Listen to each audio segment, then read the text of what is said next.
এবছরের শারদযাত্রা সোনালি আঁশে মুক্ত বাণী গর্বে পুকুর বঙ্গবাণী।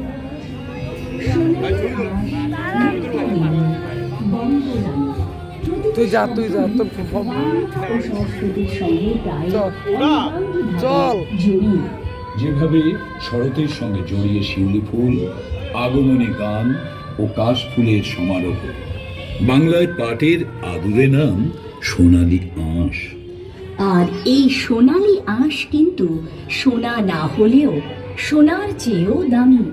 তথাকথিত কোনো স্বর্ণ খনি থেকে পাওয়া যায় না, ফলে মাটির ওপরেই সগৌরব।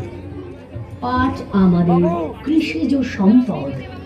বর্ষার বাংলায় মেঠো পথ ধরে কয়েক পা এগোলেই চোখে পড়ে সেই গায়ে মুক্ত বেনি, মুক্ত কেশিরা, মুক্ত মনে জলে ডুবিয়ে রাখা পাট গাছ থেকে কিভাবে সোনালি আঁশকে মুক্ত করছে। এই দৃশ্য শুধু ভাবায় না, দেখায়।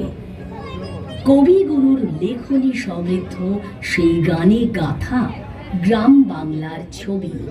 ঘোমটা মাথায় ছিল লতার মোটে, মুক্ত বেনি পিঠের পরে লোটে। গ্রাম বাংলায় বহু নারীদের আয়ের উৎস এখন পাটের বেনি। দেখতে চুলের বেনির মতন হলেও এই বেনি দিয়ে তৈরি রকমারি শিল্প শোভা বাড়ায় আমাদের অন্দরমহলে নিত্য ব্যবহার্য জিনিস। পাটের বেনি, এই সাধারণ পণ্যটি ভাগ্য বদলে ফেলেছে বহু নারীর। গ্রামের মেয়ে বউয়েরা তাদের সাংসারিক কাজকর্মের ফাঁকে 3 ধরনের বেনি তৈরি করে থাকেন: মোটা, মাঝারি ও চিকন। পাট দিয়ে তৈরি সেই বেনি পাঠানো হয় দেশের বিভিন্ন হস্তশিল্প প্রতিষ্ঠানের কাছে।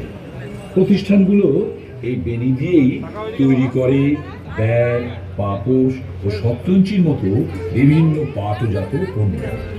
তাই মুক্ত বেনি বঙ্গরানীর শিল্প নৈপুণ্য সমগ্র বিশ্বে সমাদৃত।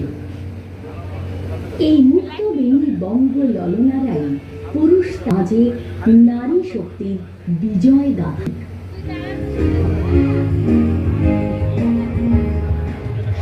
যেন তাদের সম্মিলিত কণ্ঠে ধ্বনিত সেই চিরন্তন আহ্বানকে।